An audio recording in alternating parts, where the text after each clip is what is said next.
Bienvenue, welcome to this session this afternoon on new tools or new methods to learning in the workplace. And I wanted to say, je voulais juste répéter que la session. Just wanted to say again that the session will be in English, so if you need headsets, please feel free to go and get some right away. So from now on, I'm going to speak in English. We have 2 hours together to explore this exciting topic with some really fantastic speakers working on some really impressive processes for learning. So they're each gonna present their organizations and the work that they're doing, and then one of the sessions they'll all get you thinking with their sticky stories and get you moving with some of the interactive learning activities, and then we'll save the questions for the end. At that time, feel free to ask your questions in French. We will be able to field them in French or in English, but the presentations will be done in English. So you've seen so far that the World Forum, there's been a lot of talk about artificial intelligence and electronic learning, maybe, and the Sustainable Development Goals and education. So I think today in this session, we're gonna really be able to bring a lot of those themes back together and weave them into something really memorable for you. So I want to take a couple of minutes to present each of our brilliant speakers here, just very, very briefly. So our first speaker will be Sander Degeling, who is with Mobile Schools and Streetwise, very fascinating organization that he'll tell you more about momentarily. He's going to be our first speaker. But I just want to tell you a little bit about him because he's quite remarkable. So he is actually trained as a musicologist and a journalist. And he went down to do a stage, an internship in Senegal. And that's where he started working with street kids, and it was a love affair of sorts that has, sorry, I haven't been doing this properly. Simur, eh?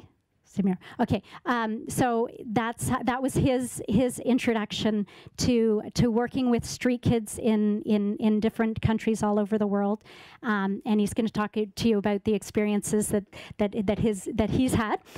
Then our second speaker will be Phil Lanier. And Philip was actually trained as he's a computer engineer. And he worked for a number of years in speech recognition. So, but after several years of talking to computers, he got fed up. And he's moved into a more interactive space of dialogue learning, and experiential learning. So he'll be presenting his organization, coaching ourselves, and he'll be getting you up and moving and actually applying some of the processes that they've developed. And then last but absolutely not least is Jeffrey Holt, who hates school, never liked school, and yet his passion, his life quest has been about finding the best ways to learn, so he's going to talk to us about his 40 years. No, yeah, 40 years. He said he's been on this quest to find the best learning methods and the best way to learn, and so he's found a lot of it in the organization that he's currently working with, and he'll share some of the brilliant stories about that. So without further ado, I'm going to invite Sandra to come to the podium or walk around as you wish and talk to you. Okay, thank you very much. Can we see the slides somewhere? Does it work? Okay, it's there. Okay, thank you very much, everyone, for attending this session. Thank you very much, B Corp, as well, for the opportunity. Privilege to have the stage over here today. Unfortunately, I need to start with an apology, because normally our founder, Arnoud, would have been here because he had a little change in travel plan, so he couldn't make it. And last week he gave me a ring in the office. Normally he always sends me to like the slums of big metropolises in Africa and Asia. But this time he said to me, "Hey Sander, are you interested in going to the World Forum for Responsible Economy in Lille to present the organization?" And as a good employee, of course, I took the opportunity, and that's why I'm here today, to present you our organization, which is called Streetwise Mobile School. And I'm going to share you the story of our organization today. But let me start, please allow me to start with a question. If I say street kids, if you see here on the screen the term street kids, what are the first things that pop up in your mind? Where do you think of? New Kids on the Block, yeah, that's a good one. What are the first associations that you make in your mind? Poverty? Other things? Poverty? Other associations that you make? No education? Yeah, absolutely. I've been doing this talk in a lot of different countries with many different street educators, with many different organizations, and in 90% of the cases, everything that people think about street kids is linked to negative things, to problems, to misery, no educations, drugs, violence, no educations. And unfortunately, it's logical, because all of this is true. We work in a lot of different projects. We go out on the streets, and everywhere we look, we see those things. They exist, and I won't deny them today. They're true. But today I want to challenge this reality as well, and I want to challenge this negative perception and this one-sided image on street children as well. Because imagine, if I would put you on a plane after this event, and I would put you on a plane to Nairobi, to the Kenyan capital. And after clearing customs, you need to hand in your wallet, you need to give me your money, your credit cards, your cell phone, and we will erase all the contacts that you have with friends and family and local persons. And you need to go into competition with a 10-year-old friend of mine who's living on the streets of Nairobi. And you need to go in competition to survive the longest. I think I know who will win the competition. And it's not you guys. My friend of 10 years old, he will win. So apparently, these children, they also have skills. They're maybe not academically smart, but they're streetwise. In order to survive the streets of Nairobi as a 10-year-old, you need to be resourceful. You need to be creative. You need to be proactive. So they have a lot of different skills as well, because they seem to be very good at handling situations of uncertainty and constant crisis. The street is a reality of constant change, constant crisis, and these children are very good at adapting them to this reality. Worldwide, there are more than 150 million street-connected children. And I would like you to think of street children as a broad group, because we have children that live permanently on the streets, that don't have any family anymore. We have children that have a family but contribute to the family income by doing daily jobs on the street. We have children of the slums, but we have also children on the move, children that come from war-torn countries like Afghanistan, Syria, Iraq, that end up on the streets of European capitals. So when we talk about street children, it's a very wide group. It's a very wide range of children that we see. And that was when we work with. But the first thing that we need to do, if we want to work with street children, is to switch our perception. To shift from the problem to the opportunity. Because we meet many NGOs.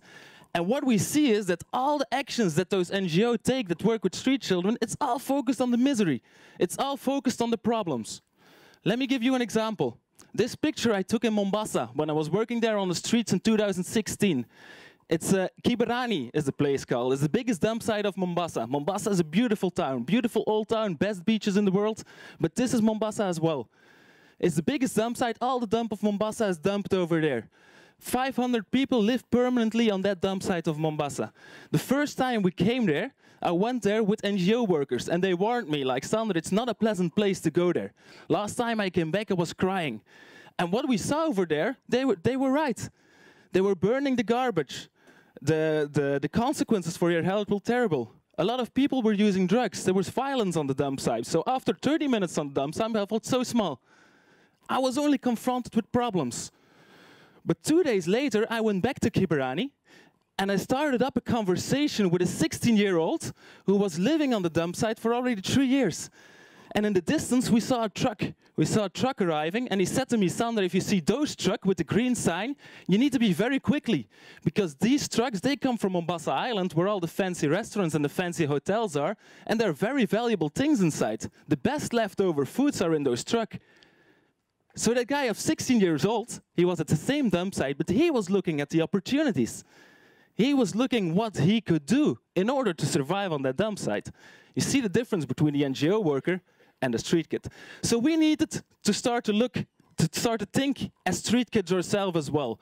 And we wanted to design a product that focuses on the potential and the capacities and on the talents of those skills, because they're present. And that's why we came up with the idea of a mobile school. Now, the mobile school is a blackboard on wheels, a chalkboard, an all-terrain chalkboard on wheels that you can take to the streets. You drive it into the streets, and whenever you come to a place where there are a lot of children, you can open it. It works like a big telescope. You see, the mobile school card, it's our hardware. It's our hardware, you drive it into the streets, but we also have our software. You can attach educational games to it, and you can organize creative and educational sessions with children already on the streets to meet them in their environment, where they feel most familiar. That's what we do through local partners. We attach educational games to it, and it's very important that you attach it, because we use plastic screws, for example, to attach those materials to the school. Why do we use plastic screws? Because if you would use metal screws, all the guys would take it away, and 2 minutes later, they will be on the market to sell it. If you take a backpack, for example, with books, 2 minutes later, you need to go to the store again, because everybody stole all your materials. So therefore, you need to adapt it to the reality of the streets. Everything on the mobile school is theft-proof, is weatherproof. It's slum-proof as well, so that you can take it to the streets. Together with that mobile school, I need to do it like that, yeah. Together with the mobile school, I hope it works. There seems to be like a little issue with the PowerPoint. Yeah, okay, I'm sorry. Together with the mobile school, we deliver a package of more than 300 educational materials on many different topics relevant for the streets. We use sports, for example. We use play therapy. We use geography. We use literacy. We use mathematics. But we also have a street business toolkit. That's the MBA for the streets. If we see a shoeshine boy on the streets of Ethiopia, we won't approach him as a needy street kid. No, we will approach him as an entrepreneur, as a businessman. And we will go and work with him so that he becomes a better entrepreneur, so that he becomes a better businessman, that he can be more self-reliant. That's what we do. So everything that we do has the objective to empower young people on the streets, to give them wings, to give them the opportunities to decide whatever they want to be in life, to give them the opportunity that they can make conscious decisions about their life. It's not ideally that the PowerPoint is over there. So we empower them. Okay, yeah. Oh. Yeah, can we go one back? Yeah, perfect. The reaction speed is like a little bit slower than usual. Yeah, there we are. Okay, yeah, no matter. We use this, the mobile school project got a little bit out of hand. Right now, we're in 24 countries, and it works as a social franchising. So every organization all over the world that's working with this target group, they can apply to use our methodology. We deliver them the methodology, we deliver them training and coaching, we empower them to get to the streets with this tool, and they do the work independently. Right now, we're in 25 countries all over the world with 48 mobile schools. And Saturday, I'll hop on a plane to Calcutta in India, together with a colleague, to implement another mobile school over there, with an amazing project called Ektara, who is delivering educational opportunities for girls in 2 slums in the eastern part of Calcutta. So that's how it works. On a yearly basis, we reach around 60,000 therapeutic contacts with street children, and we're humbly proud with that result as well. But it's not enough. Remember the beginning, 150 million street children. 60,000 contacts, still a lot of work, no? And we thought we need to shift as well. We need to do something different as well. We need to scale up our impact, because we bumped into a huge inconsistency in our own business model as well, if we wanted to scale up. Because everybody knows it. There's a famous saying in international development as well. If you meet somebody who's in poverty, you don't give them fish, but what do? Teach them how to catch the fish themselves. Indeed, that's true. if there's a shoeshine boy in Ethiopia that comes to me and that says to me like, Sander, hey, I haven't had food for 3 days, I'm going to tell you, yeah, sorry, I don't gonna give you food, or I don't going to give you money, but we have a street business toolkit. We can work with you to make me stronger, to make you self-reliant. That's sustainable development as well. But look at what we did with our business model. In the beginning, we were running our organization as a charity, as an NGO. So we were professional beggars ourselves. We were asking money to everybody. Grants, philanthropy, subsidies, we got everything to run our NGO. With that NGO, we produced mobile school cards to take them out on the streets to empower street-connected children. And then in the end, when there was a street kid coming towards us and asking for money, we said like, no, we don't believe in begging. We don't believe in giving money. We believe in self-sustainability. That's not really walking the talk. We didn't do what we were preaching to those guys as well. That was not like really authentic. So we needed to do something different as well. Because if the street child was begging, we needed to do the same. We needed to catch our own fish as well. That's what we needed to do. So we started to think for ourselves, and we said to ourselves, hey, if we want to do this properly, if we want to show authentic leadership, we need to catch ourselves, we need to catch the fish ourselves as well. And we need to change from an NGO into a business. We need to do business ourselves. And that's what we wanted to do. But then we had a look as well, like, what can we do? Because if you want to start up a business, you need to sell something. And very soon it became clear that we wanted to do something in education. Because education, all our expertise was in education. So we thought, like, we really need to do something in education, but on the same moment, we realized that there is a big market of corporate trainings, multinational companies that are investing a lot of money in the skills development of their employees, of their high potentials, of their managers.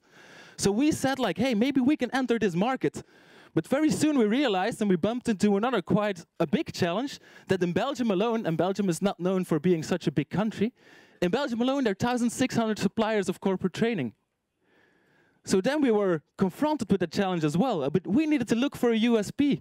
What could we do to sell? And once again, the answer was quite easy. The answer was just there on the streets. Because in every project where we work on the streets, you see a lot of misery, you see problems, you see children that have difficulties to survive. But in every project around the world, you also see those amazing street smart art performers. Boys and girls that do amazing things in a very hostile context, in a very challenging context, where there are no privileges, where there are no red carpets. They do amazing things on the streets. And that's what was made us think, who are those guys? We started to profile them, and we asked ourselves the question, what are the skills and the competencies that these guys have? Why are they so successful on the street? And let me give you an example. On the picture over there, you see Judiel. And we met Judiel in Antigua, Guatemala, when he was 29 years old. Anyone knows Antigua here in the audience? Guatemala? It's a beautiful town, an old town, a lot of bars, restaurants, cafes, travel agencies to take you to the volcanoes, a lot of things to do. And the people on the streets, they benefit from it as well, because they hand out commercial leaflets for restaurants, for bars. And at the end of the night, their name is on that leaflet. So if you hand it in at the pizzeria or at the restaurant, they will go to the restaurant by the end of the night. The boss will count how many papers he has from that person, and they will get paid commission or food. That's how they survive on the streets. So one evening, we were walking in Antigua, in Guatemala, hands in our pockets, because I know for myself that I have a tendency to take all those papers as well.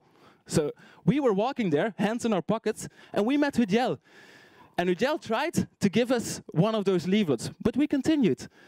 But you know, and probably there are salespeople in the room as well, a good salesperson doesn't accept the first note. So he kept on following us. And at a certain moment, he said to us, like, where are you from? And we said, like, yeah, we're from Belgium. And then he asked, yeah, are you Dutch speaking or are you French speaking? And maybe I need to explain this if there are Americans in the room as well. But the average American that we meet, they doesn't even know that we exist as Belgians. And then suddenly, there was a street kid that said, like, they're Dutch-speaking and a French-speaking community in Belgium. So we stopped. We were surprised, because he knew about it, and he was just a street kid. So he had me where he wanted me to be. And then we said, like, yeah, we're Dutch-speaking. And Judiel's answer was, oké, dan kunnen we Nederlands spreken. So we can speak in Dutch. And that was when we were really surprised and where we had sympathy for him as well. where we said like, okay, we would at least consume something in that pizzeria for him. But at the same time, we made a reflection that we said like, you're a bastard. You just taught that one sentence in Dutch as a trick, as a sales trick. So maybe he won a battle, but he didn't win the war. So we asked him a complex question in Dutch, but you know what? He was able to answer. He was able to answer the question. In fact, his Dutch was better than the former Prime Minister of Belgium. His French was better than my French. So Hudjel was a guy, never been to school, never had the financial resources to buy any books, who learned on the streets 12 languages. If you're able to do so, you're not just a needy street kid. You're a streetwise outperformer. In such an hostile environment, that's quite inspiring. So we start to look and we start to research with Hudjel and with other streetwise outperformers. What are the skills, what are the capacities that you need to have to be so successful on the streets? And we came up with a business model. We identified 4 key skills that you need to have to be successful on the streets. First one, positive focus. Always look for the opportunities. Hudjel as well. He always took the responsibility for himself. He never pushed the responsibility away. Because it would have been easy for Hudjel to say like, okay, my dad left home when I was very young. I had an alcoholic stepdad. The economic situation in Guatemala is not good. There's a bad educational system. And you know what? He was right. He had a lot of arguments to push responsibility away from himself, but he didn't do so. He looked at himself, he accepted the reality, and he said to himself, what can I do? How can I use my energy to change my reality? Always focus on the opportunities. In Kenya, I once met a guy who was 24 years old who had been in prison 21 times. We were playing football at that time. He came running towards me and he just said, yeah, I've been just released from prison. And I was struck. I was looking at him like, yeah, what happened? How do you feel? And he said like, yeah, I just lost some money, but tomorrow I need to work a little bit harder. I need to clean more cars in order to gain some more money. He was positive focused. He always focused on the opportunities. And that's something really inspiring as well. Second street skill, agility and resilience. The capacity to adapt yourself to the reality of the streets and as well to bounce back when you're confronted with failure. Third one, proactive creativity. Maybe that's a normal skill that you see. Those guys are very creative and they take the consequences from it as well. They experiment with it. They look for new ways for survival. But when something goes wrong, they learn from it as well. They learn from it and they try it in different ways. And the fourth skill is cooperative competition. Knowing the balance between when to cooperate and when to go into competition. A gang, for example, on the streets, sometimes they can be very tough for each other. They can fight, or even worse, with each other. But when there's an external threat, when there's a police roundup, they turn back to back and they fight for each other. Then there's a high solidarity in between those people as well. So there's a balance that you need between collaboration and competition. Those are 4 skills that you need in order to be successful on the streets. These are 4 skills that you need to be successful as an organization as well. 4 skills that you need to be a good teacher, and 4 skills I think that we need as a B Corp community as well to build a responsible economy. So it's not only on the streets that you need this. So with this street skills model, we developed a portfolio of products. We developed keynote speeches. We developed experience-based learning programs where we take managers and we take employees, not into classrooms, but we take them to the streets in order to test their leadership capacities. And the cool thing about this whole story, if the next slide comes, the good thing about this whole story is that we invoice to those companies. They pay us because it's consultancy. So they pay us for that model, and 100% of the profits are reinvested again in mobile school, in scaling up our impact on the streets. So we develop the talents of street children on the streets, but we also use those talents to make the model self-sustainable, to invest our profits in building more mobile schools on the streets. And sometimes we meet people of NGOs that says like, is this something ethical? Can we do this? Like taking the stories of street-connected children, take them to the multinational companies? But I think it's a better option to say to those guys like, hey, we believe in your potential, and then come back to Belgium and really do something with it than if we would do like saying to those guys on the streets, we believe in your potential, and then when they're asleep on their carton boards, take pictures of them sleeping in the gutter and then showing that to fundraise money. I prefer the option of Streetwise. Last year, we were able to work with more than 100 multinational companies in Belgium and internationally to be self-sustainable and to have funds to do our social projects. And this is a story of Mobile School and Streetwise. Thank you very much for your attention, and we'll talk later. Thanks.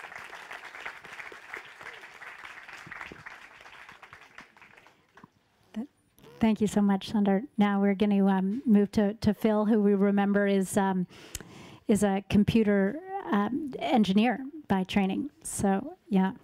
Thank you very much. Good afternoon, everybody. I'll take the clicker.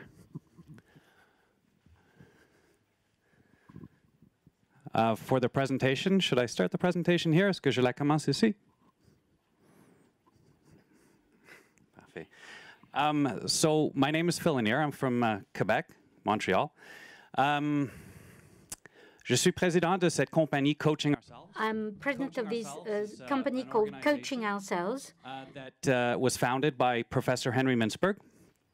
And what we do is we promote an approach to social learning. In other words, helping people in organizations learn from each other.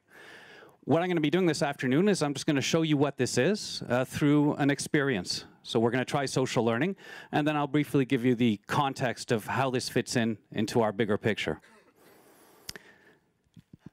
Most of us, when we go to school, this is the type of learning that we're used to. It's a traditional form of learning where content or knowledge is like a substance, and it's transferred from some expert to the learners in the classroom. And this is fine if we're going to learn ideas on mathematics or sciences or these sorts of things. But what we're interested in doing, what we do as a business and what we help organizations do, is improve their management capacity, or leadership if you're in the US.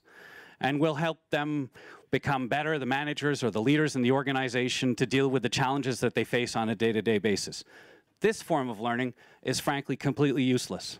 We've all had a lot of bosses in our day, and they knew an awful lot about management or leadership, but they were terrible bosses. And so knowing about management or leadership doesn't make you any better as a manager or a leader or any one of those things. There's an alternative form. We call it social learning, and it's very simple. We do this all the time. Whenever perhaps you're having trouble with a printer and you stop by and you ask somebody, hey, I can't make the printer working, can you help me out? And they give you a hand printing out some document, that's social learning. People helping each other figure things out to get things done. And so for management and leadership, this idea that I can stop and reflect on what I do and how I've done it, and do that with other colleagues in the organization, that makes a huge difference and allows us to improve our practice of management. So what we're going to do is we're going to give it a try. And I'm going to have Brenda. I'm going to show you how it works, and then we're going to go through this exercise together, all right? So each one of you, in about a minute, I'm going to ask you to pick some behavior that you'd like to change in yourself to make you better in whatever it is you're trying to do, work in your organization as a student. And then you're going to partner up with somebody sitting right next to you, likely, and ask for a bit of help in how you can affect the change. And then you'll spin around, and you'll take the partner will ask for help as well. So it's going to work like this. Brenda, what can I help you with? What can I offer you some advice with? Okay, well, Phil, I think one of my challenges would be saying no. I have trouble saying no to people. I always want to say yes. I want to please, you know. And how can learning to say no help you in your work life, your career, and your work that you're trying to accomplish? Well, I suspect it could probably help me focus on the things that have to get done that I want to do and that are part of the tasks that I need to get done. I think it would help me probably with confidence and, yeah, focus and direction. Excellent. So I'll give you just two thoughts that I have we call this feed forward. So a couple of things. I also tend to have challenges saying no as I go forward. And I've learned one of the things that I do is instead of actually just saying no, I practice saying no. So for example, perhaps I'm working with a client and I know I'm going to be seeing them tomorrow. And I know that they're going to ask me to do something. And I know that I'm going to have to say no to this client or else I'm going to be stuck doing all sorts of things that I don't really want to do. So in my mind, I say, you know what, when I meet the client tomorrow, I'm going to just practice saying no to them. And so I think of every time I do this as a practice. And that lets me go in front of the client. Maybe I still don't say no, but I get closer to saying no sometimes. The other thing that I do sometimes is after I've gone through one of these situations where I've said yes to pretty much everything that they've asked me to do, instead of going back to my desk and sort of beating myself over the head with that, I stop and I just briefly kind of reflect on what happened and what made me just say agree to everything. I tend to come to the same conclusions, but again, it kind of moves that needle a little bit. So there you go. That's my thoughts. Thank you, Phil. I think that's really helpful. It'll help me with my time management.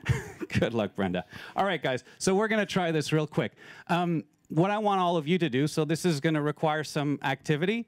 I want you to spend about 30 seconds writing down, you can tap on your smartphone, some behavior in yourself that you'd like to change that will help you. Is that clear? No? Well, you got 30 seconds to do it. Go. Start writing.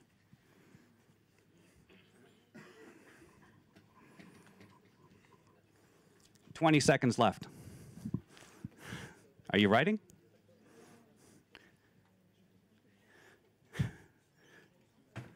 "10 seconds left.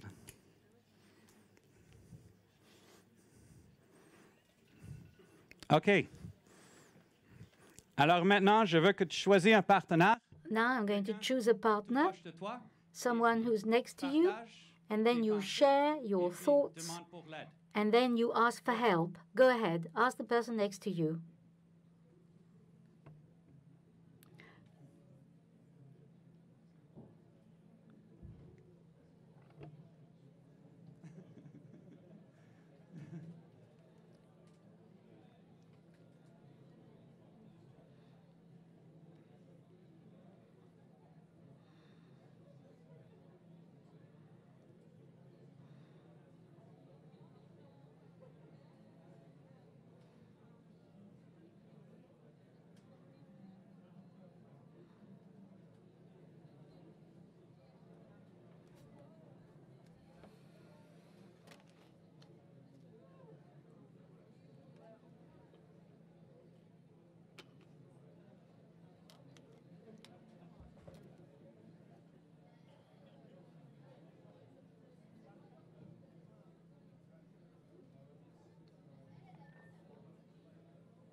Tu dois changer après. Then you have to Change switch. You got to change place.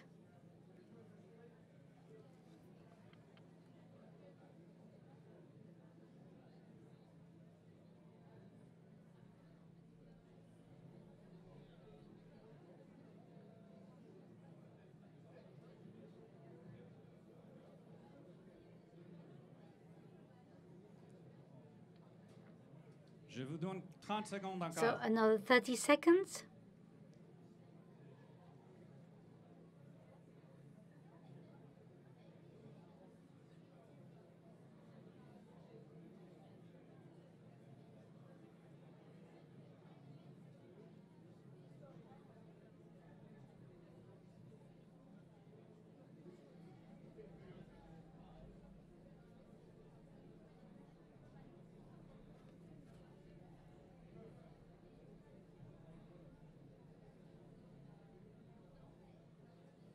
OK, arrête, stop, finished. Stand up. Stand up and find a new partner and repeat the exercise. Debout, tout le monde. Debout, trouve un nouveau partenaire. Répète l'exercice avec un nouveau partenaire. Le même challenge. The same Debout, challenge with trouve un another nouveau partner. partenaire. Let's go. Find another partner. Come on. Debout, hop, hop, hop, trouve un nouveau partenaire. C'est impossible de faire la même personne. Debout, une autre partenaire. Est-ce que tu as parlé ensemble? OK. Trouve un nouveau partenaire. Oui, un nouveau partenaire. Un nouveau partenaire. Ah, parfait, OK. On doit faire à la même fois, sinon ça ne marche pas. Est-ce que vous avez un partenaire? Non, alors trouve un partenaire.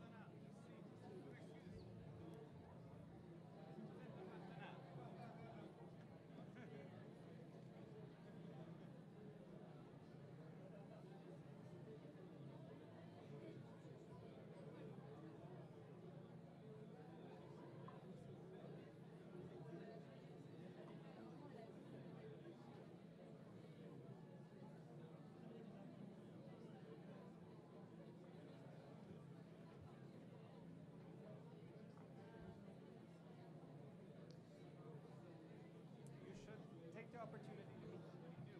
Share again. That's what it's all about.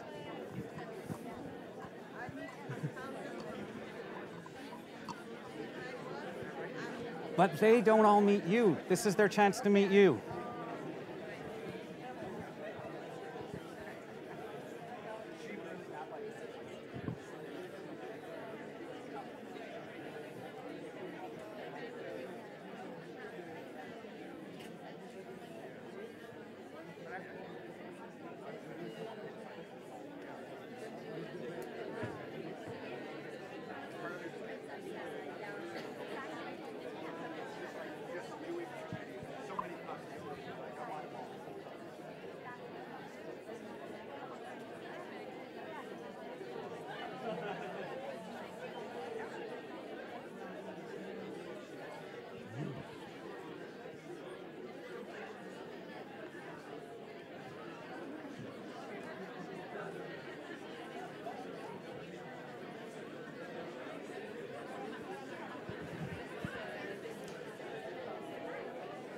Trente secondes. 30 seconds.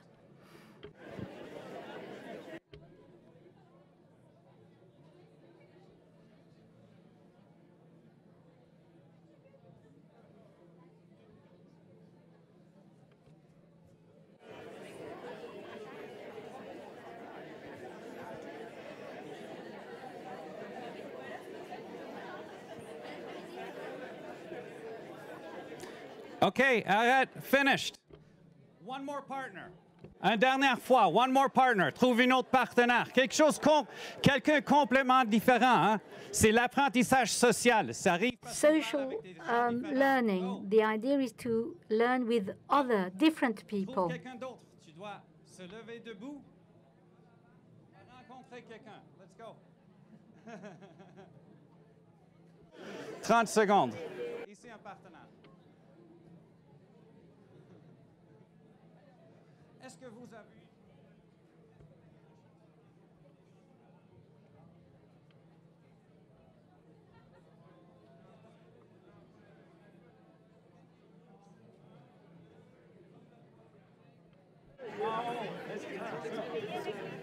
Le but, c'est de rencontrer les gens.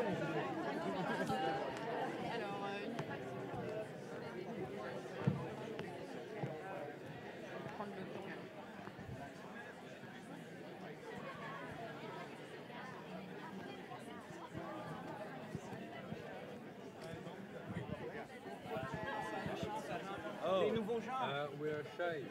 C'est pas un problème, gêne pas. Go. Ah ouais, vas-y, vas-y. Salut. Moi, c'est Jules. Si moi j'étais une étudiante, ça serait un... Moi, je fais rencontrer les gens. Je suis trop... je suis pas assez assidu comme garçon. Et je sais pas comment faire. All excuses. C'est facile.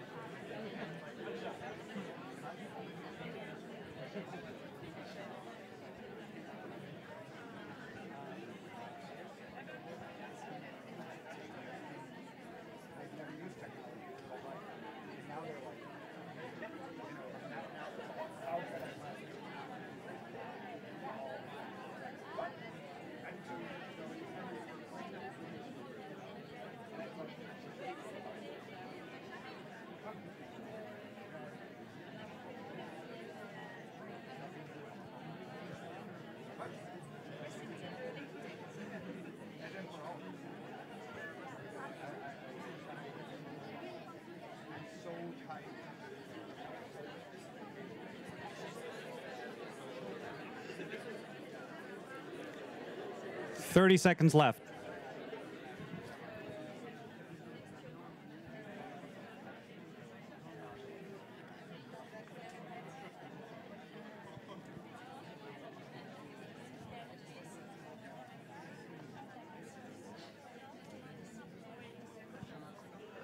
Okay, tu peux retourner à la place, get back to your seats. So thank you all very much for giving this a try. What was the point of this exercise? It was just a simple little exercise to give you an opportunity to experience what social learning is. It's not something that we do formally most of the time. Most of the time we do this informally. And yet, in many organizations, and frankly, in many educational institutions, this idea of learning from each other, of helping each other, has been completely squeezed out in the name of efficiency, in the name of, you know, trying to achieve numbers and these sorts of things. And it doesn't work. It doesn't work in the slightest. And in fact, what we say is it causes a lot of problems in the world as a whole. Coaching ourselves, we have this belief, especially here in the West, if I can say so, that we have this big problem with the way we see the world. Everything that we sort of think about is between the left and the right. We think of public institutions or private organizations. We think of capitalism or communism. And we have this sort of very linear perspective of the political situation, the economic situation, and these sorts of things. And yet most of us, we're somewhere in the middle. Some of our positions are more to the left, some of our positions are more to the right. And this, we think of, is out of balance. Because there's only two legs here, the left or the right. You can only be one or the other. And you have to somehow define yourself and your positions between the left and the right. And this imbalance causes, in our opinion, many of the problems that we see in society, especially here, once again, in the West, Canada, US, England, and these sorts of things.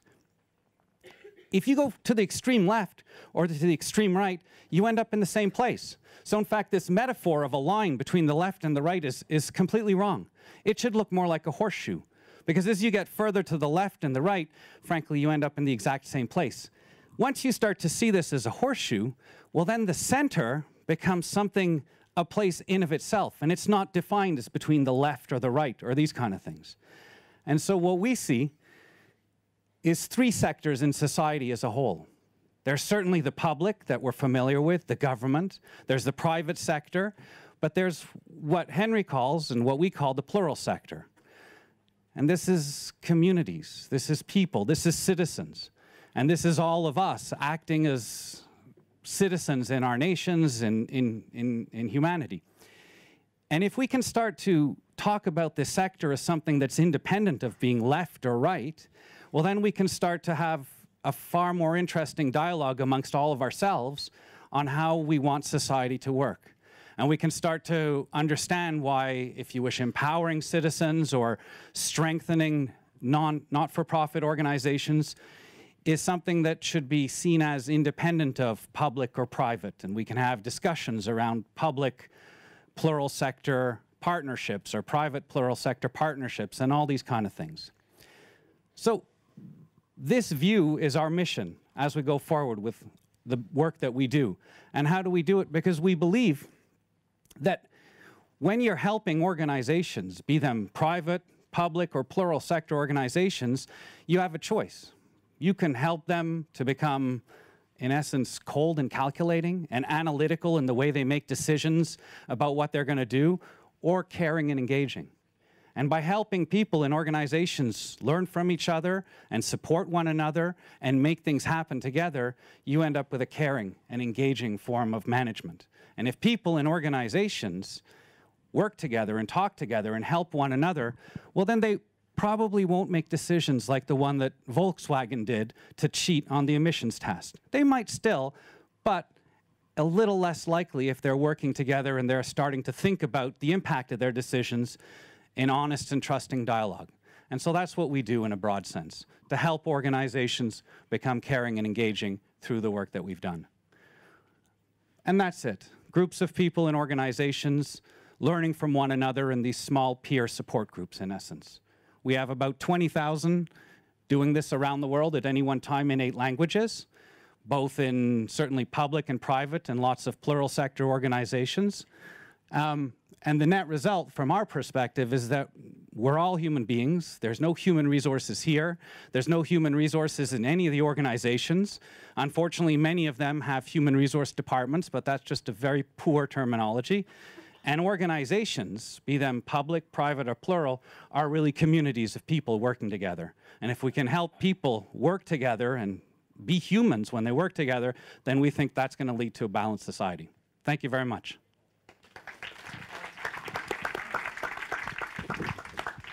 Great, thanks so much, Phil. It was nice that we got us all interacting and applying some of the learnings already. So now we're going to hear from Jeffrey and about the Ligger Learning Center in Cambodia. Hello, my name is Jeff Holt, and I work in Phnom Penh, Cambodia. I work at a school called Liger Leadership Academy. And one of the things that I wanted to give you a little overview about just some of the main things that we do at Liger, because we've had to really rethink about what school is all about, what education is all about. And over the last couple of days, it's been very interesting talking to, hearing a lot about helping education change the workforce. Like what is the next workforce going to be like? So we have a campus in Phnom Penh. We have students from all over the country. And the goal, the reason that it's kind of interesting and we've had to kind of rethink learning is that in Cambodia, the educational system is not very good. Okay, I'll get closer to my chin here. And we have a really big challenge of trying to figure out how to create leadership. So the goal of our school is to create change agents, to create educational leaders in Cambodia in 6 years. So we're a secondary school. And that's quite a challenge because the students come from all over the country, and they are kids that come out of small villages. They don't speak English, and they are recruited for us to try to find out people who are 11 years old who are going to change their country. And so we have to have an educational program that could create the new leaders of the country in 6 years. So a pretty big challenge. So basically what I'm saying is if we did that in an ordinary way, we had regular subjects, we really couldn't do that in 6 years. So we think about these goals at our school. So yes, we have some math and we have some kind of subject areas, but we think very differently about what we're going to do for 6 years. And if you take a look at those things, I think that you might agree that there's some of the things that are really sort of needed in the future workplace, not just in Cambodia, for Cambodian students to create leaders, where their school has been very, very rote. They memorize things off a chalkboard.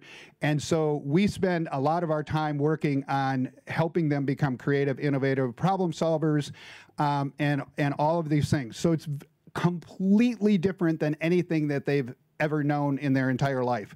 Like no one's ever talked to them about creativity or anything. And so we have a big focus on entrepreneurship and STEM, so science, technology, engineering, and math. And so a couple of major features about what we do is one big thing that is we're not like any other school that I know of, is that a lot of what we do is real. So we do real projects. So the students are involved from 11 years old to when they graduate. In almost everything that we do is real. The girls you see in that picture wrote a science magazine, so they writing for Real Science magazine. The wildlife book that you see there, there's never been a wildlife, there's not much written about the wildlife in Cambodia. And so our students, in learning English and in learning their own local language and in learning science, they wrote a book. This book, they also published this book and printed this book for every single school in the whole country, all the government schools in the country. So we would say to them, all right, so you wrote this book, both in English, which they're just learning. You're 13 years old. And so what if you write a book? It's not like they just turned it in for a grade. They actually, they said, well, people should read. They should know about the wildlife because it's disappearing out of Cambodia. Okay, great. So they had to do fundraising. So they did crowdfunding. They raised $8,000 to be able to print and deliver this book to every school in the whole country of Cambodia. So imagine that. Imagine your schooling when you're 13, and your assignments are pretty much all real, authentic, meaningful, in context. So we don't have a lot of subject areas. We learn science. We learn some of the content that you need to know, but doing it through real things. And that has profoundly changed their view of thinking and learning, and also about their own country. Because if you are going to be a change agent, if you're going to be a leader in your own country, and this really could be any country, you have to know your country. You have to love your country. You have to get to know it. So when they, I have a book here about the economy of Cambodia. It's not like we just write books all the time, but they had traveled all over Cambodia. So you have to experience your country, to interview people from 6 sectors of the economy. They're 12 years old, this group, and they're learning about the economy and writing the book. The Minister of Education in Cambodia wrote the foreword for the book. He was so impressed with the idea that our students would be writing a book that other people could read, and that book is now being read by about probably more than 1 million students right now. So I never had such an impact on my own country or when I was 12 years old. It's making learning real is really powerful. I was saying that I'm going to mention failure too. So not everything works. So I've been in schools a long time, in different kinds of schools, and failure is really not an option for school generally. Like if kids don't do well, like you're in big trouble as an educator or something. But we design things and our real life situations and the projects that we take on so that sometimes they don't work out. So I mentioned that we do a lot of entrepreneurial-like thing. We want kids to think entrepreneurial. We want them to be able to start businesses. We want them to be able to do that. Well, when you're practicing and we're starting real businesses, they don't all work. Like everything doesn't work out. So that's a big part of our learning. Another thing, just kind of a way we go about doing things is project-based learning. So we do multidisciplinary projects. So we combine everything together. So an example there is the game. You see a map of Cambodia in that picture. So our students designed a climate change game. So a lot of things that we do, a lot of the projects and the long-term projects, short-term projects, they improve the country somehow. It's not always environmental, but a lot of times it is, because in Cambodia there are a lot of issues environmentally that we have related to waste and related to many other problems. But so these kids were designing a game. So they take 7 weeks and they designed a game on climate change. They're now just finishing the funding of actually producing this pretty elaborate game that can be played by people all over the country and young people, so they can learn about climate change. And you can just kind of see some of the things that we do. So our projects are real. Failure is important. We have students working in groups and individuals. We publish things. We create podcasts related to marine ecology. So we work with organizations all over Cambodia so our kids can learn how to network, back to those skills. Networking is really, really important. Dot connecting. Those are the kinds of skills we work with and measure in our students. So when they have to create a podcast, they're not just creating a podcast, they're networking with people all over the country. And they are working, for example, with NGOs related, as I said, this podcast, those kids are working on are in marine ecology. And then they broadcast those. We have radio stations interested in broadcasting for Cambodians about working on the environment, whether that's the marine ecology or whatever. So we're a project-based school, not so much a subject-based school. So we don't think about subjects as we do about larger projects. We also, as I mentioned, really are experiential. So we really, you can't be a leader, you can't be a change agent unless you experience what it's really like for the people in your own country and in around you. You got to do it. You got to get out there and be a part of everything that's going on, because you can't just learn things in a book and out of context. And so, by the way, we don't have a lot of money in our school. So when we travel around and do all these different things and experience deeply, whether it's writing a book about the economy or whether it's studying dinosaur footprints, which I'll mention in a minute, but we do it very cheaply. Like, our kids become really responsible. We don't have a lot of money, so they camp, they cook their own food, and they are responsible. But basically, they're really interacting and deeply becoming part of the culture of their own country while learning all these other skills, whether that's writing a book or making a podcast or making a video documentary or whatever. It's quite amazing. We do this, so at our school, we also take the world as a classroom very seriously. So not only do we travel around constantly, our kids, like this week a lot, while I'm here, there's 2 groups that are out doing a variety of things. One group right as we speak is out studying the feasibility of creating a bike tourism business.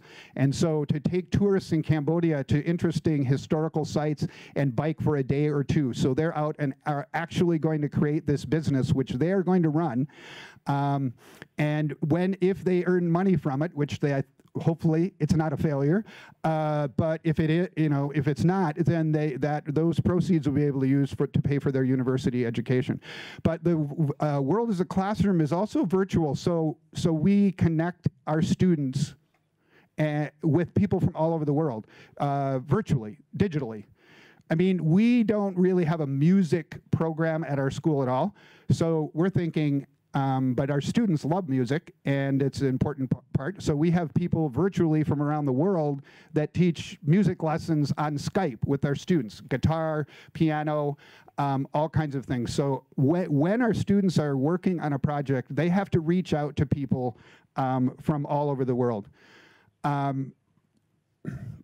Just an example of one of our projects that is not a whole group of students doing something, but a smaller group, is that our students can also take ownership of their own learning. They can take their own initiatives. And this group of students right here, called the Liger Marine Research Team, they had done work out on an island off the coast for an environmental group who was trying to create a marine preserve off the coast. And so they had been doing some research last year, and they said, we really want to do some longer-term research underwater about all kinds of things, reef ecology and all sorts of things. So this team proposed themselves. They just got a $15,000 grant to keep they're going to individually do research projects for the next 3 years.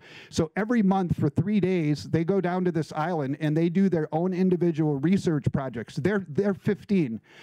And so last week, that picture was just taken last week, they just became certified scuba divers, which was very hard for them because a lot of them couldn't swim at all before they started doing all this. So they learned how to swim and they became divers, but now they're really researchers, marine researchers, and they each of them have a project from starfish to all kinds of marine studies.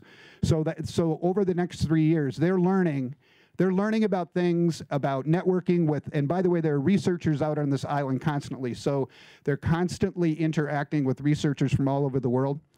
Very different school than what I went to.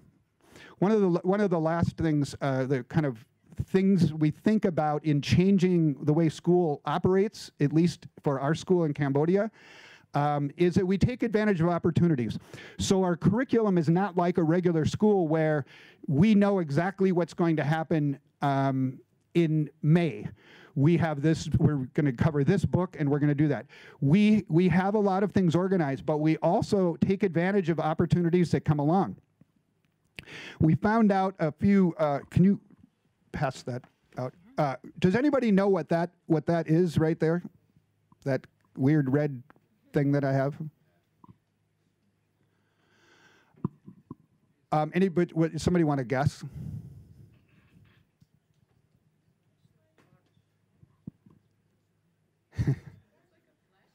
It is like a flashlight. So these students, since we've been doing a lot of marine ecology work in the last couple of years on different projects, some people approached us, some researchers and some environmental people out along the coast in Cambodia came to us and they said, you know, these things are washing up on the shore all the time. And what that is yeah, if you tighten it, you can see it flashing there. It's a crab lamp, and crab fishermen use it, and they put it in the ocean at night, and when it's dark, which is dark enough up there at the top now, it's flashing. And it flashes so that boats don't run over their crab nets. And so the problem is the fishermen always take them out, and there's batteries inside that light, and they throw them out. And so their beaches are riddled with batteries. And they're going, can't your students design something that would save the coastal ecology in Cambodia because battery acid is very, very bad in the ocean, and there's a lot of it. And so that's an opportunity that arose. And so we've had different students, whether they're individually and some different groups. That's an example of one that our kids get to think about very complicated high school level engineering, innovation. And that's how you become creative and innovative, is that you have to do innovative things. And if you do something real, something that really matters, it's amazingly powerful. And so that crab lamp, they still, by the way, it's not that it's a failure, but they have never figured out.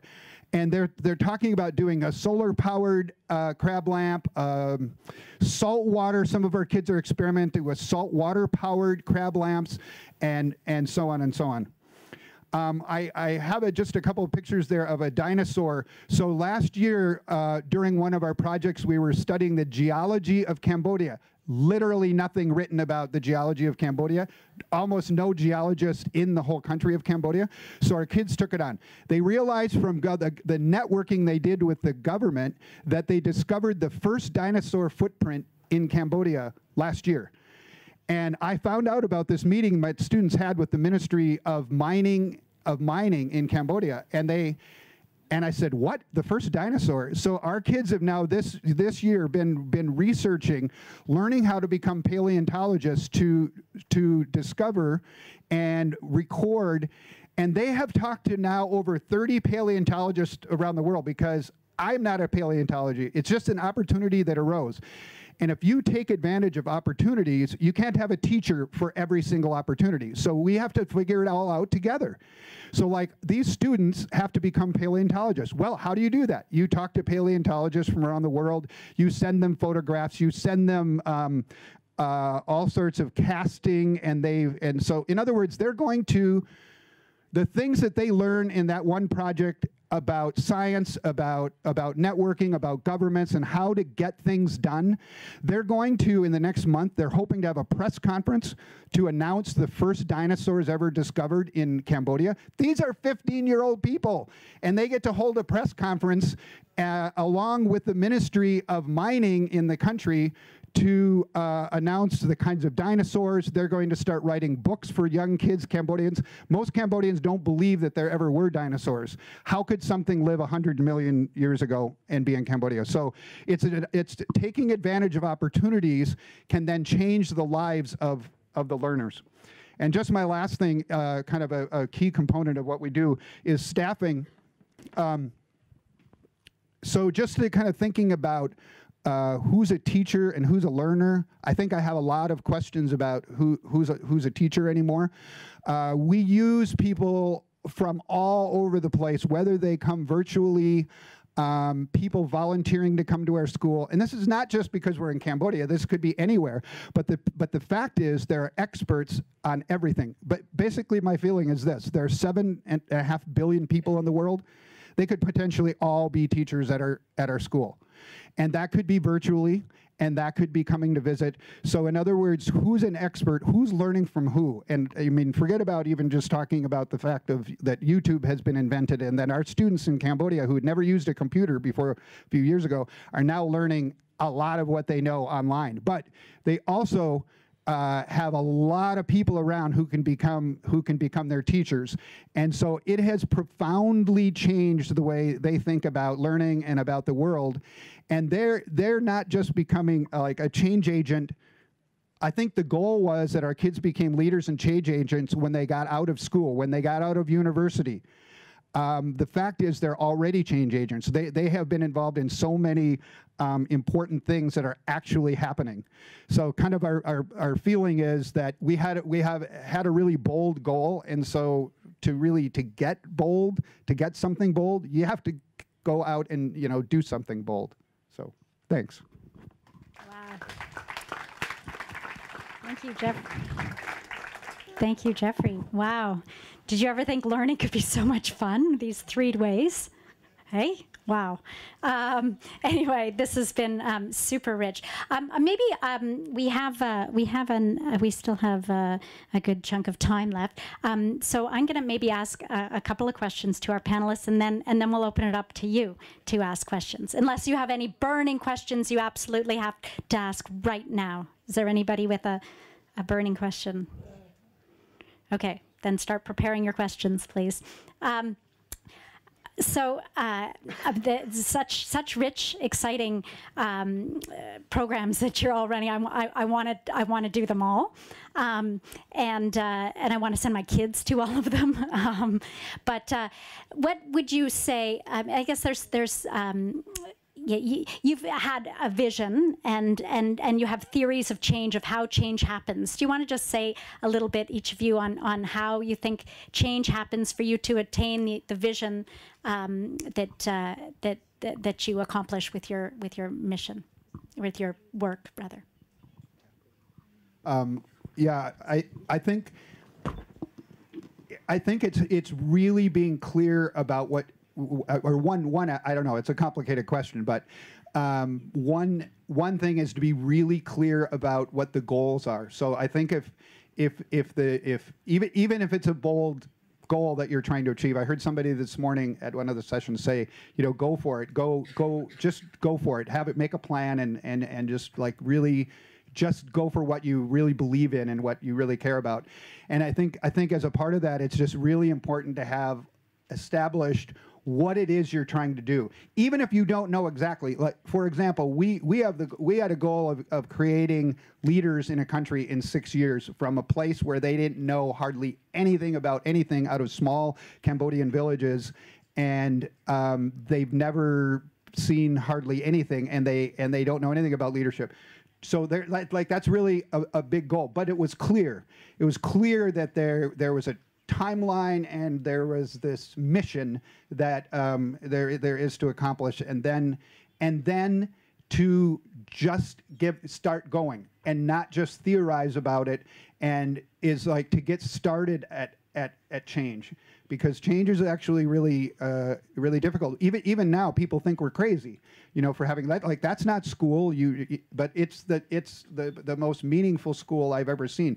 Students at our school are so engaged in what they're doing every single day. They love learning, and that change took a while for them to shift. So you got to try it, get started, and be willing to fail, and I guess that's it. Okay, perfect. Thank you. I think for us on the streets, change is something that's very, very unique for each individual as well, because we work with children that have almost no ties anymore with society, which have been living on the streets sometimes for 7, 8, 9 years old. So for us, change is something unique to each child as well. So what we want to do with Streetwise Mobile School is, in fact, just to give them the opportunity to take decisions for themselves. Because if I make a decision for a kid, that it won't be sustainable as well. So our goal is not to save street children, to get them off the streets, or to put them in formal education. No, our goal is really to give them the opportunity to decide for themselves.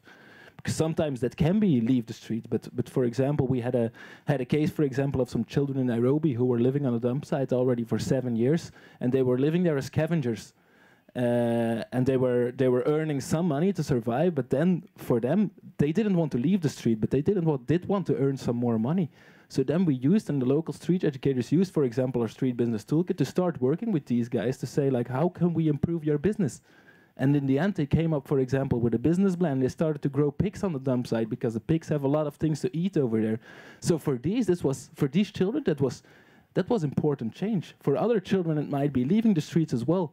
But our main goal is just to give them the opportunities to make decisions for themselves, because otherwise these children won't have those opportunities. So that's the thing that we want to do with Mobile School as well, boost that self-esteem and show them that despite your harsh reality of the streets, you have talents, you have potential as well, and you can decide for yourself what you want to do in life. But what that change can be, that's up to the kid to decide. But if you want to start up the change process, you need to believe in yourself, you need to believe in your potential and your capacities, and that's foundational work. It's first level work that we do on the streets, but it all starts there, and therefore we encourage other organizations as well to invest in that very first step of laying that foundation of self-esteem on the streets, and then change can be built by themselves. When we look at change, we think about change in society and change in the way people view society. And from our perspective, the change already happening. We talk to organizations and people in large businesses and large foundations, whatever it is, and everybody is already, if you wish, or everybody, most people are already with it. They want something to change. This idea of a responsible economy and sustainability, it's a mega trend, and it's happening faster and faster and faster than I ever could have imagined just in the past 10 years. But we're still somehow locked in our way of doing things, and people and organizations still somehow get together and make these decisions that have terrible impacts on all of us, and not just, you know, as people, but as societies and these sorts of things. And so I see it more as sort of, if you wish, unlocking the change, or giving people an opportunity to talk about what they're really feeling and wanting to do and affect some change. We have a broad group here at this forum, and it's fantastic. Broad groups of people getting together and having these sorts of forums. It's great, but many of us are going to go back to doing pretty much what we did before the forum. The change has to happen when we start to do things differently, and we believe small groups of committed individuals make things happen, either individually or in small groups. And the big forums are there to help inspire people to do these kind of things. So it's a mega trend. It's already happening. It's just a matter of following it and helping it and supporting it, in our opinion. Nice, thank you. Thank you, all of you, for your contributions. Has anybody come up with any questions? Yeah, okay, we've got a few questions over there. And you can, feel free to ask your question in French or in English. We have just warned us before so that there, oui. Jeffrey's got his. Oui, bonjour, je vais la poser en français. Good afternoon, I'm going to ask it in French. So I saw in your testimonies, and I wanted to thank you for them, that with new technologies and so on, you go back to human basics and fundamentals. I mean, it's just a comment, but I wanted your opinion on that, because most of the time when you use screens and technology and so on, if you have the internet and so on, you tend to forget, well, you have issues about the use of new technologies in education. And what I noticed, in fact, and I wanted your feeling on that, is that at some point in a world with more and more technologies, you go back to the human dimension and you have a different type of answer. Thank you for your question. Who wants to answer that? Okay. Si je peux répondre en français. If I may answer in French, in my opinion, it is clear that we like kids, in fact. We like kids with technologies in society. I mean, it's still very new, brand new, exciting. We use a lot of technologies. We have a lot of ideas on this, but technology is a bit like a channel to help us do what we do as human beings, and it doesn't replace human beings. I mean, we use a lot of technologies, except that we found that in order to have video conferences, for example, it works well to help people and talk together, that's fine. But pour chatter, to chat is great, but to learn with a chat is very complicated. It's not the same thing as talking to someone live, except that technology is a bit like something shiny. You want to grab it because it looks interesting, but it's like a red herring. From a computer engineer. J'ai eu 15 années travailler avec It took me a few years, I mean, to realize that, but I did a lot of speech recognition, and yes, it's interesting, but when you talk with computers, it doesn't replace talking to people. All of a sudden, you see that things don't work that well in organizations. So. Would one of the other of you want to? Yeah, maybe I can add something as well. Please allow me to answer in English. Many thanks for your question as well. And maybe good to stress regarding our organization as well. We are digitization is right now a hot topic within our organization as well. But what we want to do, we won't use it directly on the streets. But currently, we're building, for example, a case management app, which allows street educators to follow up, to monitor individual children better, which they meet on the street, to exchange knowledge with their colleagues as well, to keep track of that process of self-esteem as well that we are building on the street. So digitization is really important for us as well. At the same time, we are creating like a game library where street educators from all over the world, they can exchange knowledge, they can exchange games, they can exchange best practices on the work that they do. These are digital initiatives that we're taking at this moment to enlarge our impact as well. At this moment, we are not yet implementing like real digital technology on the streets to do this with street children. But maybe in the future we will, if we see that we don't reach our objectives anymore with the panels, with the games that we have on the mobile school. It's definitely a possibility as well. But like mentioned before, of course, everything needs to be adapted to that reality of the streets as well, because it's the durability needs to be guaranteed as well. But who knows in the future that we will do these things as well. But there's a lot of things happening on the digital level, but it's more towards our street educators and to offer more qualitative support to them at this moment. Yeah, I just think it's a really excellent question and one that we think about a lot, because what I think has happened for us is the idea of changing the way learning happens. And since we do a lot of things that are very authentic or real, we really don't talk about technology very much. We use a lot of technology, but it is used as literally as a tool to solve some of the problems. So if it's not, so many of the things that our students do when they're working on something, if it's not if they don't need to Skype somebody, or if they're not building an algorithm to, we have kids that create socially engaging and helpful apps. So, okay, well then we use it to develop apps, but it actually means something. And I think that's really, it's really changed the whole conversation, because it's not, we really don't spend very much time on telling students they can't use technology, or when they can or when they can't. It happens naturally, like I think it does in real life. In a business or an organization, you use technology. So in school, sometimes, in my experience, all over the world, where you just artificially, everybody has a laptop and we're all going to use computers and learn how to use computers, and then it's pretend, it's a little bit artificial, and it takes a lot of time. So we really use technology to do real work, basically, just like it is in real life. And I think that changes the paradigm, because the people part, back to your question, is what is often what it's really all about. It's really about, if you're going to learn the skills of networking, or how to dot connect, or how to be a good communicator, that really doesn't have to have anything to do with technology at all. A lot of those skills that students really need now for their future are actually not really just related to technology, only in a minor way. Nice, thank you. And actually, you could also talk maybe very shortly about the your digital currency to pay for the food. And do you want to talk a little bit about that? Yeah. So I mean, one example of how of our current use of technology in many different ways, from computer programming to documentary making to whatever is appropriate. On our campus, we're a boarding school. Obviously, we have students that come from all over Cambodia and from small villages, and so they live there.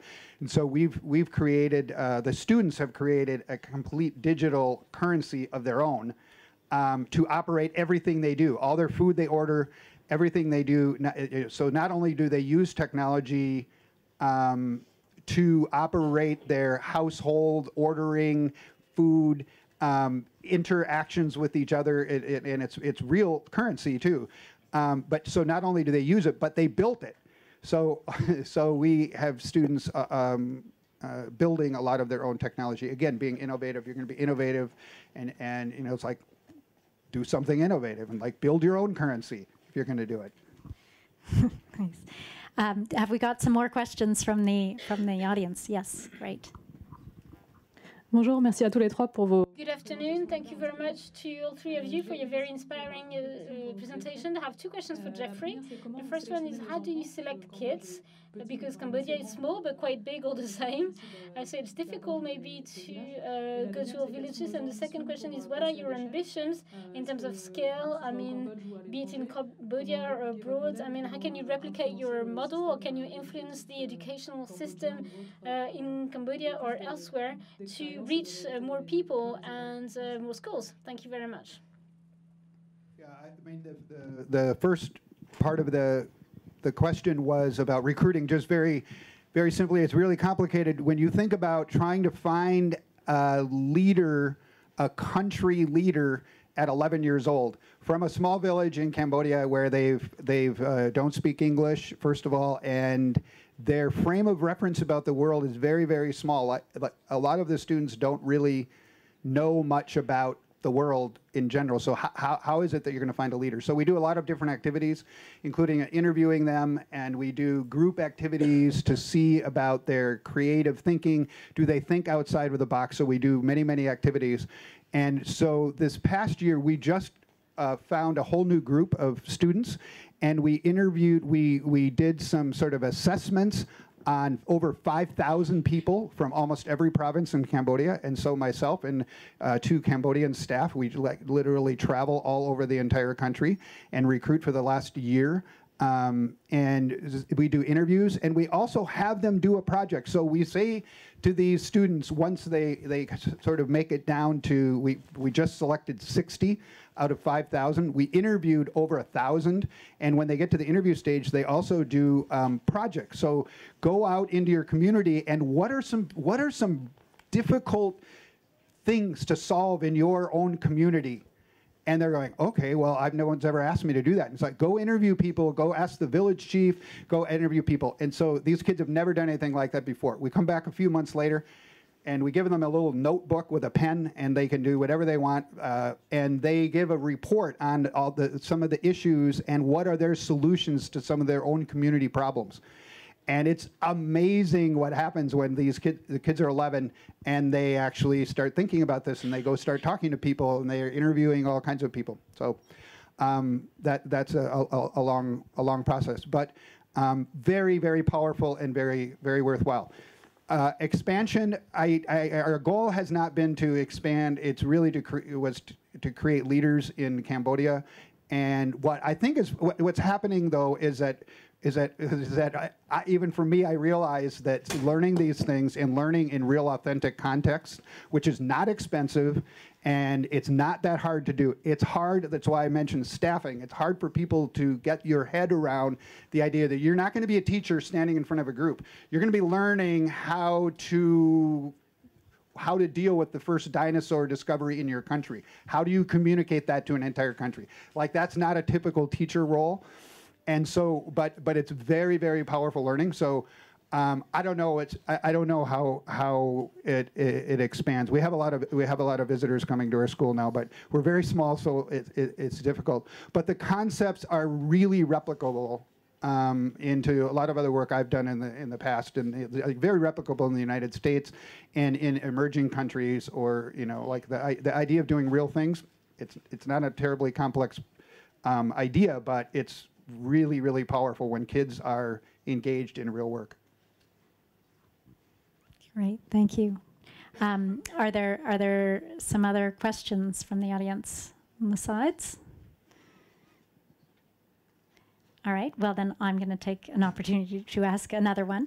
I'm going to ask for another sticky story from each of you about maybe some of the, one story of the impact that you feel that really epitomizes the impact that your organization has had. Okay, maybe I'll just add another one. Like we already said, it's there are many different stories, and the change is different for each child. But once we met like a guy in Tanzania, and his name was Daudi when we were working in mobile school in Arusha. And it was just because before the mobile school arrived over there, the street educators always noticed that he was doing a lot of drawings with a stick in the sand and on little papers, and he was constantly busy with making those little drawings. So, but nobody really noticed, only the street educators that knew him very well, because he was been living on the streets for quite a long while. And it was at the time that the mobile school was implemented in Arusha as well. And the first time that the mobile school arrived over there with the educational materials, suddenly there was like that big blackboard. Of course, I mentioned like mobile school is like a blackboard on wheels, 6 meters, 12 meters if you count both sides. So suddenly there was a big space for him to draw as well. And as you may know, the first sessions that we take such a school to the streets, it attracts a lot of people. Street children, but also adults, school children. Everybody is very curious what the tool is, and everybody asks questions what it is. So suddenly, Daudi, the guy, he was in the middle of the attention. In the beginning, he wasn't too sure about himself because he lacked a little bit of self-esteem. But in the end, he started to draw, and he started to make a drawing of a big Spider-Man on the mobile school. And suddenly, what happened was that the perception of the society in that 1 minute it changed completely. Because before it was just a needy, filthy street kid that was using drugs. And from that minute that he started drawing, everybody was surprised because everybody was saying like, oh, this street kid, he has an incredible talent for drawing as well. And suddenly he wasn't that needy street kid, but he was a talented boy. Like kids that we see in schools, other kids that we see. So this is just a really small example of how a little event can change that perception as well, and people started talking about the talent of Daudi as well, and he got some jobs for painting, and he earned some money, and that's why he could afford to rent his own apartment. So it's just a little spark. Sometimes with mobile school, there's really small steps, but they are worth it as well. You need to go through those small steps in order to build sustainable change as well. But all those small steps, they're definitely worth it. So these are some of the little stories that we see each day on the streets, and sometimes those processes take a very long while. But we need to accept the reality of the streets as well, and to accept that not every child will go to school, will be in the streets, but therefore it's still worth it to invest in those little things on the streets. Nice, thank you. So real quick, we have one of the organizations that use the tools that we make is in Australia, the Indigenous Urban Health Institute there. And they were looking for ways to develop managers and leaders in the organization. And they were thinking, yeah, we'll send some of these team people, some of the people over to a fancy school and pay a lot of money. And then they thought, you know what, if we do that, what's going to happen? Absolutely nothing. They're going to come back with some new knowledge, and they're going to go back, and nothing's going to change, except we just spend a whole bunch of money having them sit still in a classroom listening to a lot of lectures. That doesn't change anything. So they started working with our tools through our local business partner, and very rapidly, it costs next to nothing to sit down and talk with each other. And all of a sudden, when you're talking to each other and starting to reflect on how you do things and way you can do a little bit better, it doesn't take long before you figure stuff out. In fact, it happens very, very fast.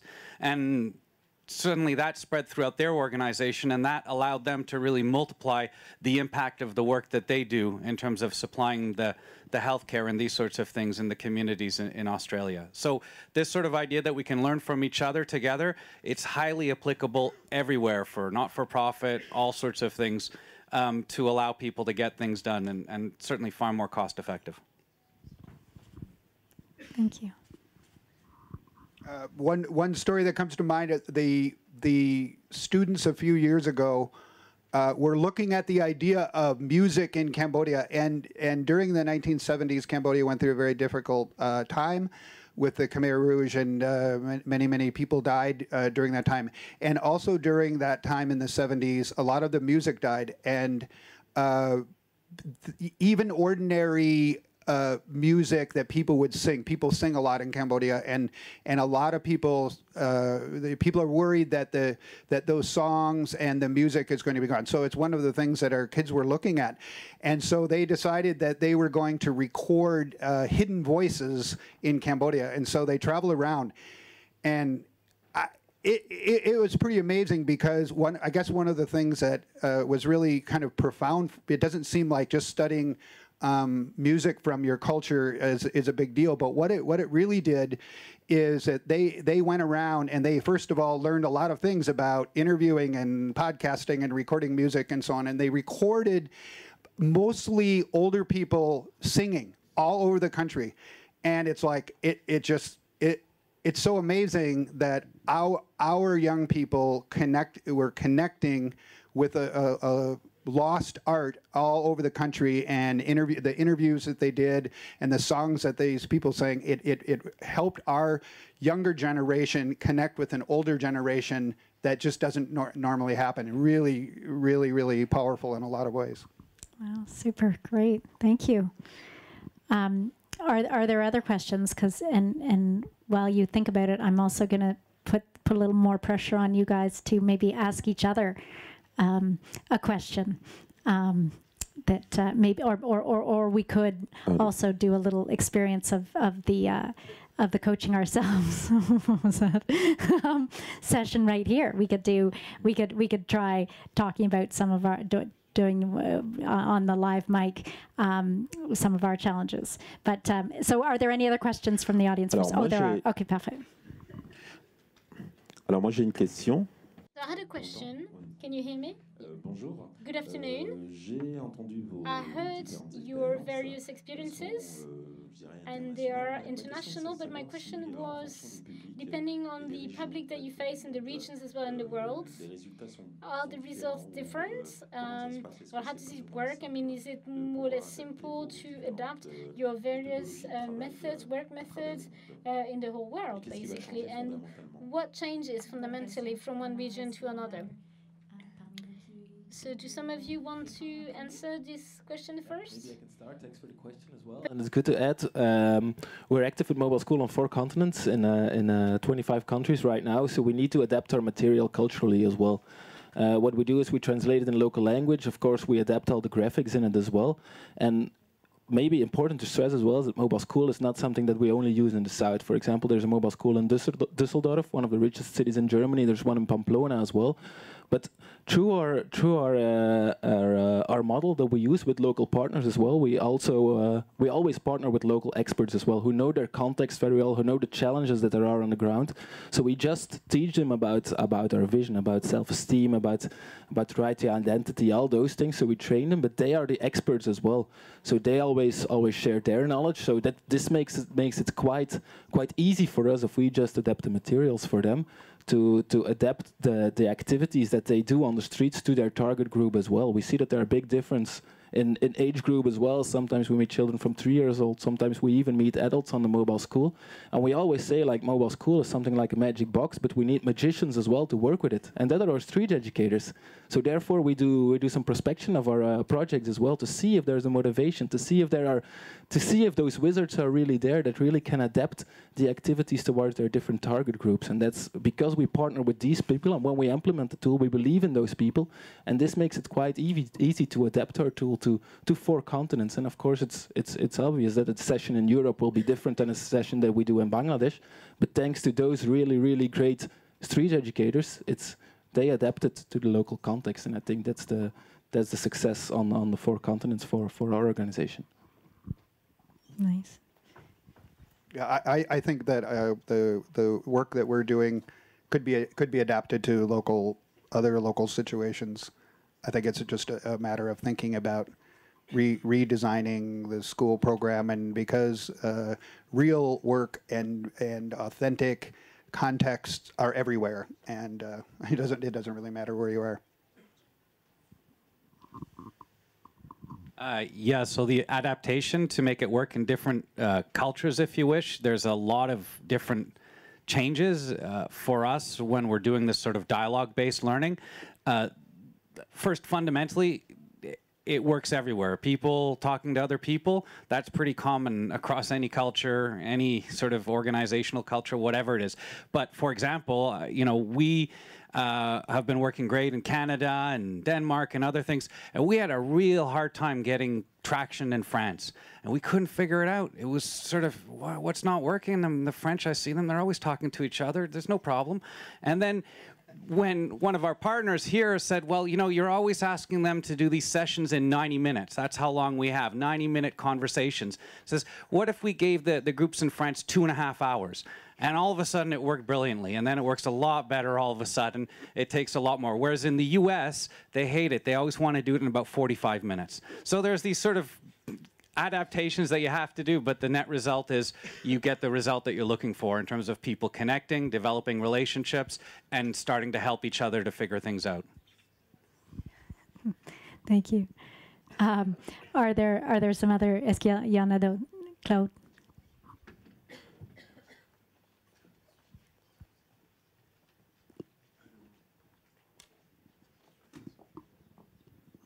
Bonjour. Oui, ça. Good afternoon. Thank you for your testimonies, very inspiring. I had a question. I'm a cook, and I was lucky enough to take part in pilot project in Quebec and to introduce training for cooks and chefs and have friends who developed international concepts to create kitchens for youth in the street. Is it part of your potential work? Is that something you might consider? Thank you for that question. Really inspiring. I would love to talk a little bit more about that one as well after the session, maybe. But what we do today is as well, because we work with our local partners. Normally, their interventions on the street is only one part of the organizations of the project that they run. So we empower them in the street work that they do. But then what we see is that many different youngsters end up in other projects and other programs of the organizations as well. What we want to do is to connect youngsters with their talent. So if being a chef maybe is a dream of one of the youngsters, the street educators we will do everything to facilitate that, and we are going to look together like what can we do, how can we facilitate this process to make your dream come true. For somebody else it can be to become a hairdresser, I don't know, to become a bus driver, all of these things. So our street educators always will look at, okay, what's the unique talent, because we don't want to be an alternative for formal education. What we want to do, and that's the same what we want to do with our business venture Streetwise as well, just to connect people with their talents. Why do you want to do it? What do you want to do in life? So that people find purpose in what they do, in companies, but also for street children on the street. So definitely, if that's a dream for a street child, we will definitely facilitate that process. But it can be, there's so many different dreams that we meet on the street, and it's our job as street educators to try to facilitate that the process of change. Nice. Jeffrey, did you want to address that? No. And Phil? No? Okay. Okay, great. Thank you. Est-ce qu'il y en a d'autres?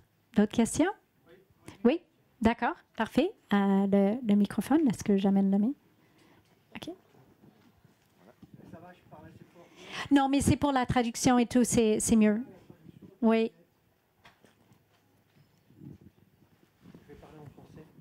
Parfait.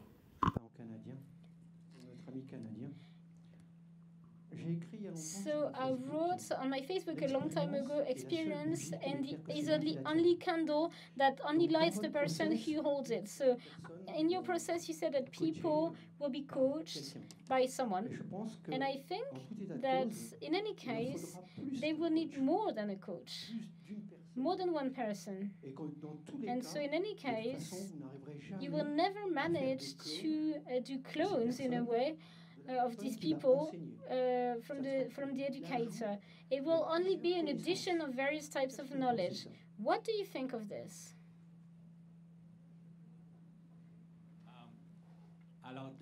Well, two things. First of all, it's not a question of teaching as such. When you hear people, when they give us advice and ideas, but you don't learn much, in fact. It's just ideas, but it makes us think on our own experience, and thinking of our own experience, this is how you can learn things. So the objective is not to say what you should do or not do, or share your experience. This is just the beginning. And then afterwards, I mean, you have this process in your head whereby you become, well, you have no ideas because you started thinking of your own experience. We know that for learning and teaching, you need experience and you need to think. You need time to think. And this process, in fact, at the end of the day, you always do it in small groups. Here, for example, We did it 2 by 2, but it's impossible to have people of groups of 4 and 5. But in all sessions, usually it's between 4 and 6 to have a real dialogue to start the process of thinking of your own experience. So we use the word coaching because it's a buzzword that works well on the market. And coaching, when you know, I mean, the word coaching is not me telling you what to do, it's me helping you in yourself what you think you want to do differently. And I ask you questions that make you think. In Japan, for example, they call it a reflection roundtable. It's the same way of, it's another way of saying the same thing. Thank you for your question. Thank you. Are there other questions? Okay. Do any of you have a question for any of the other panelists? If not, I'll move into a conclusion and we'll just end a few minutes early. Or I think that might be, it's a long time to be sitting. So would you have any questions for each other? No? No? Okay. All right. So I'm just I'd like to just have a little conclusive word here, pulling together some of the learnings, only some of them. I think the whole experience was very enriching, and I thank all of you for your life commitments and what you're doing. We saw that there's a lot around experiential and dialogue-based learning.